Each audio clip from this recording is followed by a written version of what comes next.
আমার প্রশ্নের জবাব না দিয়ে সে ধীরে ধীরে উঠে আমার দিকে ঘুরে দাঁড়ালো। আমি যা দেখলাম তা দেখার জন্য মোটেও প্রস্তুত ছিলাম না।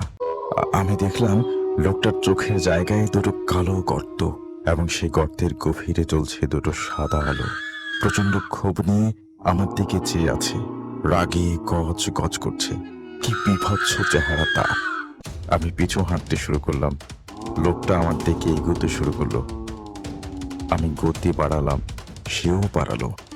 এরপর সোজা দৌড়ানো শুরু করলাম। শরীরের সমস্ত শক্তি দিয়ে দৌড়াচ্ছি, বামে ডানে বা পিছনে, কিন্তু কোন এক অলৌকিক শক্তির সাহায্যে প্রতিবার সে আমার সামনে চলে আসছে।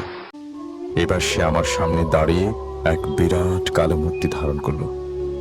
প্রায় 20 ফুট লম্বা, মানুষ নয়, এক বিরাট আকারের প্রেত, যার চোখে দুটো সাদা আগুনের শিখা জ্বলছে।